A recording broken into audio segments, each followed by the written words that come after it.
everyone is doing their own part. We have a messenger group of over 120 executives there asking, kailan yung susunod na collection ng basura? Ano yung latest updates? Or, uy, dito may project ng we need to stop this. Or, like, we really talk to each other. Maliban doon, we're also like, fully booked na kami dito sa Urbis Garden. Sino may 8 packs for tonight? May gano'n kami. It's really a collective. While we are like naturally competitors, we function as a collective rather than competition, if anything.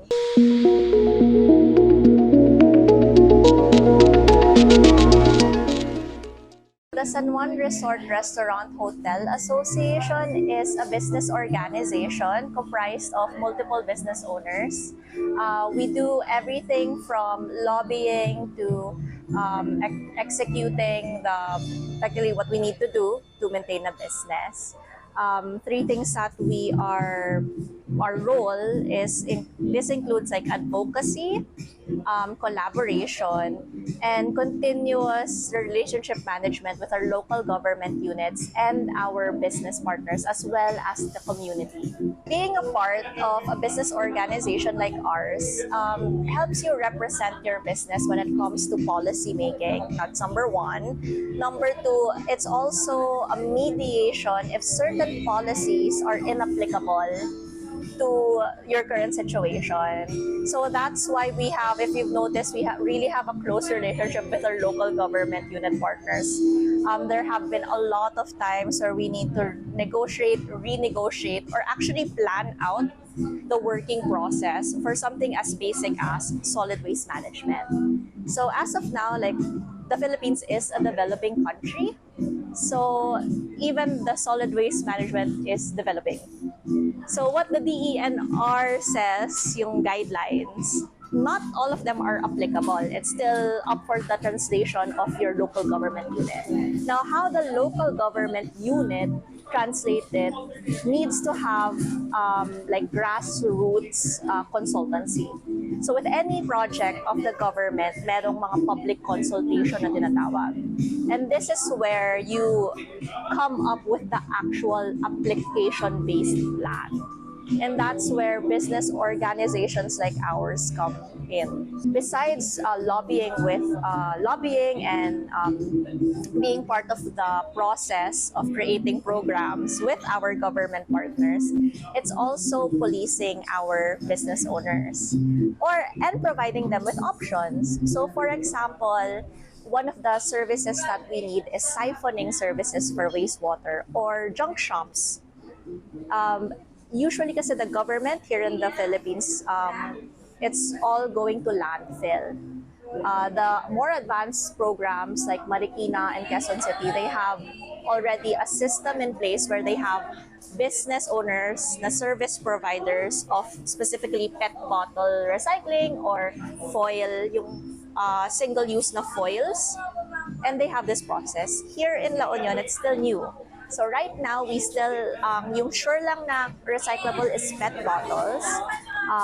Foils, for example, can be, yung pwede siyang i-recycle, but most of the time it goes to the landfill talaga. And sometimes the step is just washing it, which we've seen in the Athena video. So that whole solution, we try to educate the business owners. One of the things they ask for is, can we just pay for a solution? That's also one thing that we're trying to do. So for example, one of our partners is EcoNess. They are providers of fully biodegradable takeout containers made out of sugar cane na paper takeout containers, yung mga boxes or plates. And this is fully compostable. So that's one thing that we introduced to the business owners in San Juan. The interesting thing is when we introduced it back in 2018, wala pa silang distribution center dito.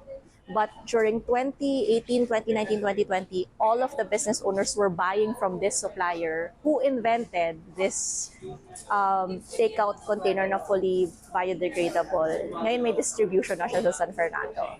It's sort of like business for business owners finding solutions.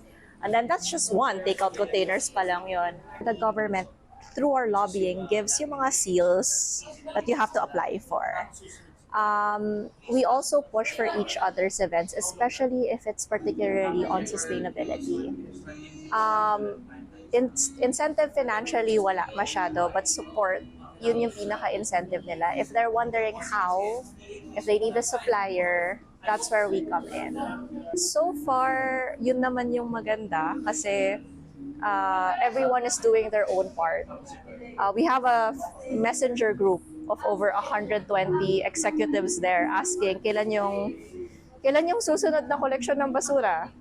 Ano yung latest updates? Or, uy, dito may project ng ano, we need to stop this. Or, like, we really talk to each other. Maliban doon, we're also like, fully booked na kami dito sa Urbis Garden. Sino may 8 packs for tonight? May gano'n kami. It's really a collective.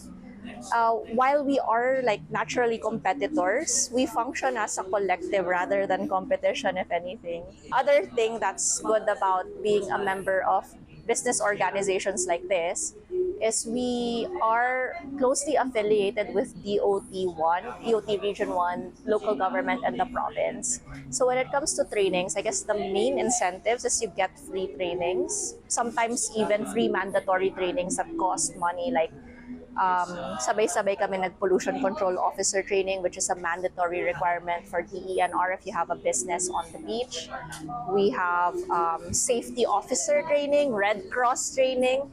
Some of them have, some of them are paid, some of them are funded by the government as part of a certain project.